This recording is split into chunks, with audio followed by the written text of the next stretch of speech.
ప్రభువునందు ప్రియమైన దేవుని బిడ్డలారా, ప్రియ సహోదరి సహోదరులారా, మీకందరికీ నా ప్రేమాభివందనములు. ఈరోజు వాగ్దాన వాక్య భాగము 1 పేతురు 5:10. కొంచెము కాలము మీరు శ్రమపడిన పిమ్మట తానే మిమ్మును పూర్ణులుగా చేసి స్థిరపరిచి బలపరచును. అంశము: శ్రమ తర్వాత దేవుని సంపూర్ణ కార్యము జరుగును. ప్రియమైన పరలోకపు తండ్రి, ఈ దినమున మీ సన్నిధిలోకి నిలుచుతున్నాము. నీ వాక్యము జీవము గలది, శక్తి గలది. ఈ వాక్యము వినుచున్న ప్రతి హృదయమును ఆదరించుము, బలపరచుము, స్థిరపరచుము. యేసుక్రీస్తు నామములో ప్రార్థించుచున్నాము తండ్రి, ఆమెన్. ప్రియ నేస్తమా, ఈ లోకములో విశ్వాసిగా జీవించడం సులభము కాదు. శ్రమలు, పరీక్షలు, అవమానాలు వస్తాయి. కానీ దేవుడు మనకి ఇచ్చిన వాగ్దానము ప్రాతినిధ్యము. కొంచెము కాలము మీరు శ్రమపడిన పిమ్మట అంటున్నారు. అంటే శ్రమ శాశ్వతము కాదు, శ్రమకు కాల పరిమితి ఉంది. కొంచెము కాలము యొక్క అర్థం ఏమిటంటే, మనకు శ్రమ కాలము చాలా పెద్దదిగా అనిపిస్తుంది, కానీ దేవుని దృష్టిలో అది కొంచెము కాలమే. 2 కొరింథీయులకు 4:17. ఈ క్షణికమైన శ్రమ మనకు నిత్యమైన మహిమను సంపాదించుచున్నది. దేవుడు ఎప్పుడు శ్రమలోనే మనలను ఉంచాడు. శ్రమ తర్వాత ఆయన కార్యము మొదలవుతుంది. ప్రియులారా, దేవుడు తానే కార్యము చేయుచున్నాడు. వాక్యము చెబుతుంది తానే మిమ్మును అని.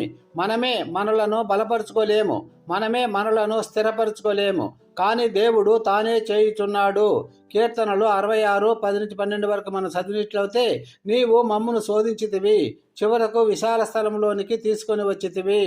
ప్రియులారా, ఈ ఒక్క వాక్యములో దేవుడు 4 మహత్తరమైన ఆశీర్వాదాలను ఇస్తున్నాడు. 1, పూర్ణులుగా చేయును. అపూర్ణతలు తొలగిపోతాయి, లోటులు నిండిపోతాయి. ఫిలిప్పీయులకు 1:6. మీలో మంచి కార్యము ప్రారంభించిన వాడు దానిని సంపూర్ణము చేయును. 2, స్థిరపరచును. అస్థిరత పోతుంది, ఆధ్యాత్మికంగా బలంగా నిలబడతాము. కీర్తనలు 112:7. అతడు చెడు వార్తకు భయపడడు, అతని హృదయము స్థిరముగా యెహోవాను నమ్ముకొని ఉన్నది. 3, బలపరచును. బలహీనత తొలగిపోతుంది, కొత్త శక్తి వస్తుంది. యెషయా 40:31. యెహోవాను నిరీక్షించువారు బలము పొందుదురు. 4, స్థాపించును. మన జీవితము దేవుని మీద పునాది వేసినట్లుగా మారుతుంది. మత్తయి 7:25. వర్షము కురిసినను ఆ ఇల్లు పడిపోలేదు. ప్రియ నేస్తమా, మీరు ఈరోజు శ్రమలలో ఉంటే దేవుడు మిమ్మును మర్చిపోలేదు. మీ కన్నీరు వృధా కాదు, మీ ప్రార్థనలు వినబడుతున్నాయి. శ్రమ తరువాత దేవుని పూర్ణ కార్యము మీలో జరుగుతుంది. ఈ వాక్యము మీకు ధైర్యము ఇవ్వాలని నేను ప్రార్థిస్తున్నాను. ప్రభువా, శ్రమలో ఉన్న ప్రతి ఒక్కరిని ఈ వాక్యముతో ఆదరించుము. వారి జీవితంలో పూర్ణత, స్థిరత, బలము దయచేయము. కొంచెం కాలము తర్వాత నీ మహిమను వారు చూడునట్లు చేయుము. యేసు నామములో